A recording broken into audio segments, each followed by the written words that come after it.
You don't cut off the world because people are out here peopling. People ain't gonna stop peopling because it hurts your feelings. You are not gonna stop youing because it hurts someone else, right? You only have control over you. And that defensive position of I am in control of my feelings and I choose to control my environment by staying to myself to protect myself from being hurt and so I don't have to be bothered and yada, yada, yada. Newsflash. The person or persons who triggered this decision is the person in control of your feelings. If you're interacting with them cordially or professionally in public, but you are recounting the same diatribe over and over in private, you are not healed, you are not healing, and you are not in control of your feelings. Because the only person not going on with life is you. Well, I'm living my life. I'm happy. I'm just fine. Not if you're still reliving and revisiting the thing and experiencing the same angst and ire. Passion public service announcement. Passionate. Let me tell you something. So what is this Passion PSA podcast? Who am I? Well, they call me Passion, short for passion, no last necessary. Why is there no last name necessary? Because the first name says it all. I am passion and all that embodies. What do I do here? I give you the life coaching that you know you need, but don't enroll yourself in. When did I start? Actually, 2017. I'd leave a PSA on my Instagram regarding something I'd observed, and now we've evolved to this. Why do I do it? Why not? If even one person is able to take away one thing that changes their life, someone else's life, or changes the world for the better, then I've done what I was charged to do. So come on in, sit and listen for a while. There's something here for everyone at the Passion PSA podcast. Greetings and salutations, my beloved passionates, newcomers, visitors, and guests. Welcome to another episode of the Passion PSA podcast, where I, passion, no last necessary, your Get You Right guru, issue a weekly public service announcement about whatever I've observed or was on my mind. This is a for your consideration zone where the objective is to offer you a perspective you may not have previously considered, to A, expand your thinking, and B, to aid you in becoming a better version of yourself, and for others. This is a safe space, but not necessarily a delicate one. I'll never rob you of your right to feel what you feel. Same way I won't sugarcoat the truth to make it more palatable. The goal is to get you to higher, more expanded thinking so you can operate as your highest and best self. If you're new here, we start each episode with affirmations to ensure that regardless of what we discuss and how it may make you feel, we have intentionally started on the highest possible vibration and correct frequency. Are you ready? Let's shift the energy upward. You are always welcome to repeat after me or to use this time to state your own affirmations. I desire to be whole. I want to heal. I am ready to heal. I am ready to do the work. I work through the discomfort, knowing that there are lessons in the pain. I work through the discomfort, knowing that joy is on the other side of the pain. It is worth the work. I am worth the work. I am worth the effort. I am worth the persistence required. I am worth the resilience required. I am excited to give myself everything I owe myself. I am excited to sow these new seeds of joy, peace, and conflict resolution. My harvest is bountiful. I live in the fullness. Gratitude. Ashe, ashe, ashe. So Passionates, you know, we recently talked about insulating versus isolating. We talked about the differences between the two. We talked about how insulating can evolve into isolation and how tricky this can be. We talked about how dangerous it can be because you can paint yourself into a corner that you don't know how to get out of. The question that was posed to me was how to mend.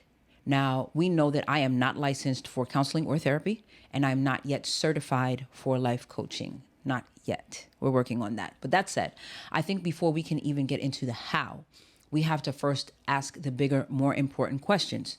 Do you really want to? And are you really ready to heal? If you're all caught up, you know that this is something that I was wrestling with what I want versus what I believe myself to be ready for right now in the Solar Return episode. Now, after having that conversation with you all, I had the conversation with myself again. I've done such a deep dive into manifestation and belief and attraction and expectation and vibration and so many other universal laws since then that it's really making me think about time as we accept it versus time as it really is. And that's probably an episode unto itself. But the point is, I didn't realize just how much time I was investing in all of the above until I thought about how much time had actually elapsed from that episode until now. It's a total sidebar. But I said all of that because my deep dive brought me around to where I had to ask myself why I believe what I believe. If I don't think I'm ready, why? As a person thinketh, so are they, right? So by that logic, isn't my unreadiness commensurate with my unbelief? So if I change my thinking about a thing, I change my results, yes? So the question for you then is, do you really want to heal? And the truth is, a lot of you don't. And you'll argue me down and say, yes, I do. You think I like feeling this way? You think I want to live like this? You don't know what I'm going through? You have no idea. And I might not have an idea of what you're going through, especially if you haven't shared it. But we're going to talk about that real quick. If the reason someone doesn't know what you're going through is because you haven't shared it and you've had space and opportunity to share it, the "you have no idea" retort is null and void. They have no idea because you don't want them to.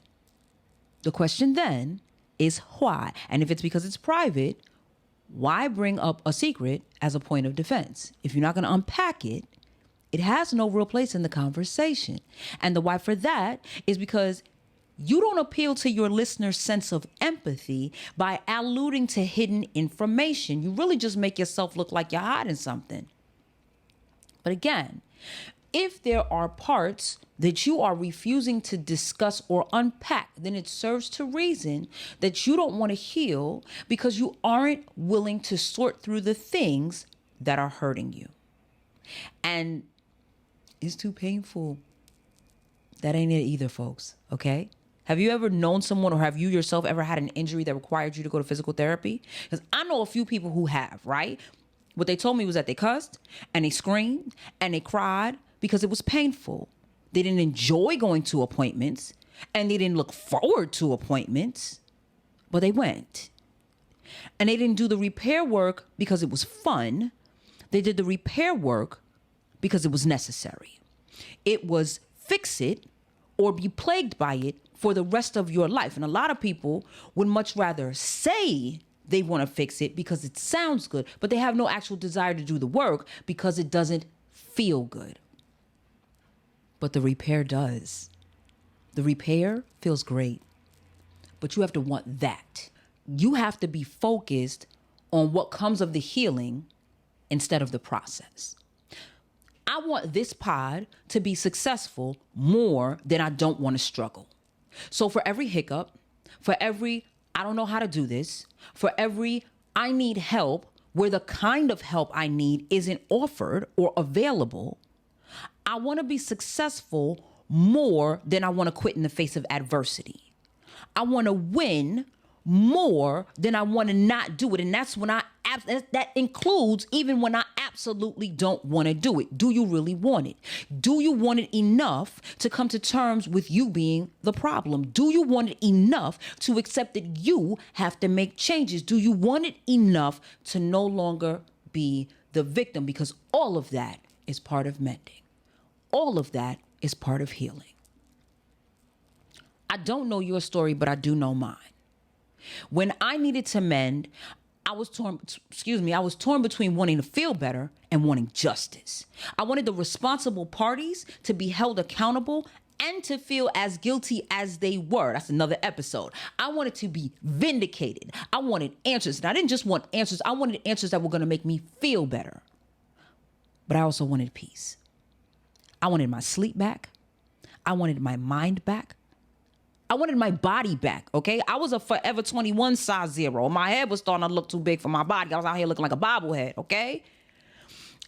And for what I was doing, none of it was going to deliver on what I desired. So I wanted it, but I wasn't really ready for it because I wasn't ready to do what had to be done. I wasn't ready for my part, which was what? When we've been hurt, or when we've been hurt by others, the greatest sign or confirmation that we're ready to mend is being ready to let go. And I wasn't ready for that. I wasn't ready to let go of hope for everything to work itself out. I wasn't ready to let go of how bad it hurt me. I wasn't ready to let go of the residual fallout that it caused with me and others because of their absence or their unsupportiveness. I wasn't ready to start healing because I wasn't ready to stop hurting. Too many of us love our pain because it's been a faithful companion. It's been right there. It's been familiar. It's been consistent. It does just what we expect it to. And we become so involved with the pain, we form a new relationship that doesn't leave too much room for others. And the room it does offer is very specific. I remember talking to someone and telling them that they should just go ahead and get back with their ex. And they looked at me like I was daft. Like they couldn't begin to understand why I would suggest something like that. And I said, well, you already in a relationship with this person because you are married to the pain that they caused. So you're saying you don't want to be with them, but you won't let go of them. So accept it, acknowledge it or not. You're unavailable for the next relationship because you're still in that relationship. Passionates, are you particular about what you put on your skin and what you put in your hair? If you're anything like me, you're very specific about the ingredients of the products that you're using.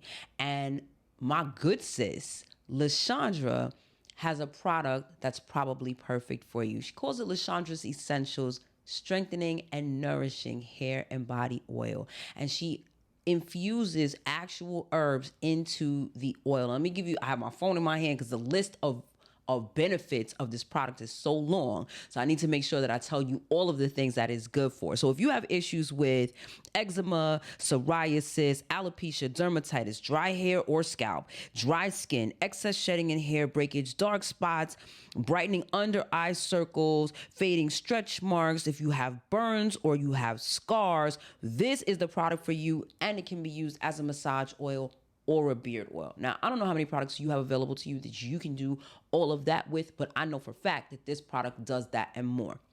I have used it. I stand by it. I am a fan of it. It takes only a drop. And the best part of this whole announcement is that my sis has been so gracious as to extend a 20% off offer for my passionates. And the code that you need to use is passionate for y'all. So head on over to her Etsy, etsy.com/shop/LaShondra's Essentials. You can use my discount code passionate for 20% off. If you did not want to go that route, you wanted to just go to the link below in the description box, do that, click the link, and the discount code is already applied as soon as you click the link. She also offers CMOS, so get into it. Go check out her site. Go check out her product, and thank me later. Let's get back to the episode. Mending, healing, it's about letting go. And I think on some level, we all know that. But it's important to discuss desire and readiness because all the tools in the world won't serve you if you have no desire to use them or you're not ready to learn how. Well, Passion, how do you let go of betrayal? Explain that. You make a conscious decision to release it. And when the darkness tries to creep you, you intentionally redirect your thoughts. That sounds easier than it is. False. It sounds as doable as you believe it to be. When it was me, when my mind would try to wander back into these caves and caverns, and still to this day, this is a technique that I use because my mind is a straight up nomad. I would do any and everything to redirect my attention. I would recite a poem. I would pray. I would attempt to recall scriptures, and I would do it out loud. Now, I'm not saying I was in the middle of the library bellowing out scriptures like a religious zealot, okay? But I would, at minimum, whisper it to myself. Now, the reason you want to do it out loud is because in silence, your thoughts will vie for your attention. But what you're speaking on requires you to focus on that, right? So if you're trying to think of an affirming quote, and you're also simultaneously thinking about something that somebody's little raggedy offspring did to you, right? If these thoughts are racing to the front of your mind, trying to hold your attention, because there's so much energy and feeling already attached to Raggedy Ann or Raggedy Andy, that thought likely will win this race. But if you're saying the quote out loud, that will command more of your attention until the other thought has no choice but to retreat. Okay, Passion, but I'm supposed to just walk around talking to myself? How does that help me? People will just think I'm crazy. So let me tell you an offensive secret. Some of the people closest to you, they already think you're crazy. They just don't tell you because they don't want you to dumb out on them. They think you're irrational. They think you are imbalanced. Some of them are checking on you regularly, not just to be social, but because they're worried about you, but they don't want to trigger you or push you. So they don't really say anything so as not to poke the bear. Some of them think you drink too much. Some of them think you eat too much. You spend too much money. They think you're promiscuous or that your serial monogamy is problematic. They're already judging you, and they're talking about you to someone else. So if that's what you were worried about, worry no more, okay? You're welcome. I just let the cat out of the bag. The point is, even if people are looking at you like you're crazy, or initially you feel crazy, you got to do what you got to do for your peace.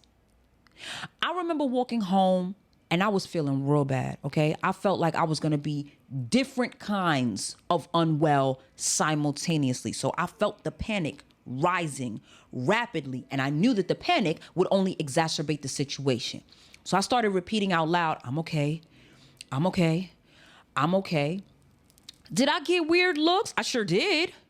Did any of those people looking at me crazy ask me if I was actually okay? They sure didn't. But the same people looking at me crazy would have been the same people walking past, either not calling for help if I did collapse, or calling and saying something stupid like, just send somebody because she on the ground and something's wrong with her, and I can't tell you what because I ain't stick around, I'm not there anymore, because what if she would have been crazy if she would have did something to me? This ain't that episode, but we're going to talk about that because y'all be disturbing my peace. In any event, I digress. I talked myself off the ledge, and in triggering moments and situations, sometimes that's exactly what you have to do. Did you see Bad Boys 2? Do you remember when Mike and Sid were sitting on the pier and Marcus was sitting a little bit behind them and he was talking jazzy? You remember what Mike told Sid? He said, change the station. More music, less Marcus. And that's a real thing, Passionates. You got to change the station in your mind from the thoughts of overwhelm. And initially, no, it may not be easy. It could be extremely hard. But what worthwhile thing doesn't come with challenges? Which somebody you know went through X, Y, and Z and said it was easy. I'll wait.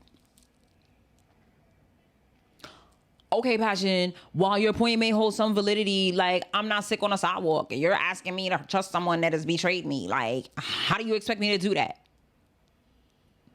I'm absolutely not asking you to trust someone that's betrayed you. I'm telling you that hiding from the rest of the world is robbing everyone. They did you dirty? Okay. They made you reevaluate everything? I mean, that might be arguable, but okay, we'll go with that for right now. You gave them so much and they just spit on it? Okay. And that was disgusting. And so now what? You let 1/8 billionth of the world's population keep you cut off from the other 799,999,999,999 people on the planet. Have you ever eaten a sour grape? Did you cancel grapes because of that one? You probably didn't even cancel that bunch that grape came from. You ever go to a restaurant and they served you undercooked or bad chicken? Did you cancel chicken indefinitely after that? From that restaurant, maybe. But from every restaurant, no, because someone is licking their chicken grease off their fingers right now. You don't cut off the world because people are out here peopling. People ain't going to stop peopling because it hurts your feelings. You are not going to stop youing because it hurts someone else, right? You only have control over you. And that defensive position of I am in control of my feelings and I choose to control my environment by staying to myself to protect myself from being hurt and so I don't have to be bothered and yada, yada, yada, newsflash. The person or persons who triggered this decision is the person in control of your feelings. If you're interacting with them cordially or professionally in public, but you are recounting the same diatribe over and over in private, you are not healed, you are not healing, and you are not in control of your feelings. Because the only person not going on with life is you. Well, I'm living my life. I'm happy. I'm just fine. Not if you're still reliving and revisiting the thing and experiencing the same angst and ire. Okay, and that's fine for those people who aren't still dealing with what that person caused. But I'm still dealing with it. How do I mend or heal from that when it keeps coming up? Every time I try not to deal with it, it's looking me in my face again. It's like I can't get away from it. Accept the thing for what it is. Focus on that and that alone, because unpopular but irrefutable opinion, if this thing existed and the cause of it was different, you couldn't be mad at them anymore. I remember it was either my sophomore or junior year of college that one of my friends that I grew up with, she got pregnant, but she was coming to the same school. It was either shortly after the baby was born or just before the baby was born. I don't remember. I saw her mother at school and I asked her how she felt about the situation. Because like she was present and she was participating, but there was something on her face and I just, like, my empath spoke to it. And her answer was very simple. She said she's here now, right? The look on her face, it wasn't about church shame. It wasn't about teen pregnancy.